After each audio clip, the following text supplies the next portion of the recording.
Start.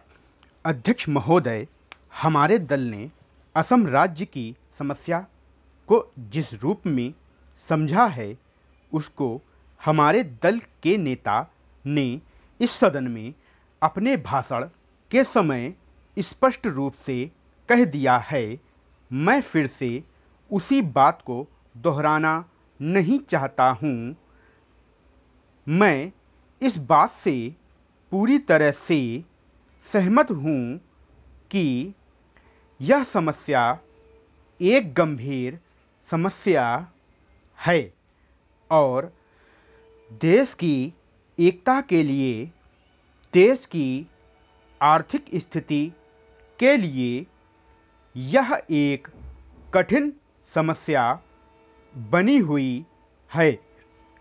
कुछ दल इस समस्या को और भी बढ़ाना चाहते हैं, इसमें कोई शक नहीं है, लेकिन हमारा दल और हम लोग इस बात के खिलाफ हैं।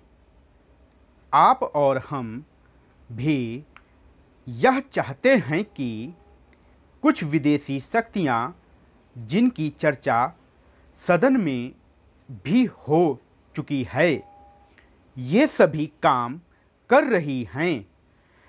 यह समस्या न केवल असम राज्य में है, बल्कि धीरे धीरे यह देश के अन्य कई राज्यों में भी पैदा हो रही है। ऐसी विदेशी शक्तियों की यह इच्छा है कि यह देश सदा के लिए अलग अलग हिस्सों में बट जाए।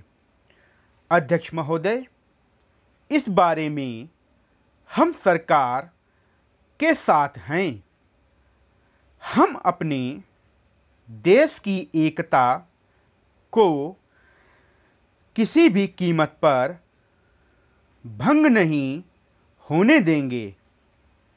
इस सब के बावजूद हमें यह जरूर सोचना चाहिए कि केंद्र सरकार ने ऐसे कौन से कदम उठाए हैं जिनसे असम राज्य की इस समस्या को सुलझाने में मदद मिली हो। इस सदन में मेरे एक माननीय सदस्य कह रहे थे कि असम की आर्थिक स्थिति का लाभ उठाकर ये सभी शक्तियां वहां पर अपना काम कर रही हैं। मैं भी इस बात से सहमत हूं, लेकिन सरकार का भी तो कर्तव्य हो जाता है कि असम राज्य की आर्थिक स्थिति को जितनी जल्दी हो सके सुधारा जाए, ताकि विदेशी शक्तियां वहां की गरीब जनता से अनुचित लाभ न उठा सकें।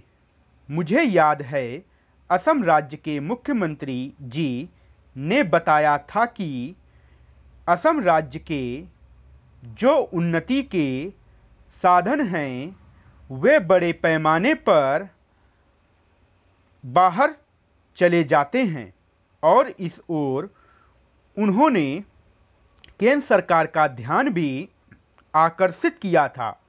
लेकिन उस समय केंद्र सरकार ने मुख्यमंत्री जी की इस बात की ओर विशेष ध्यान नहीं दिया। इसी तरह से यदि आप देखें तो असम राज्य की ओर भी विकास योजनाओं की तरफ विशेष ध्यान नहीं दिया गया है। यही कारण है कि असम राज्य का अब तक उतना विकास नहीं हुआ जितना कि होना चाहिए। असम के विकास में अभी समय लगेगा।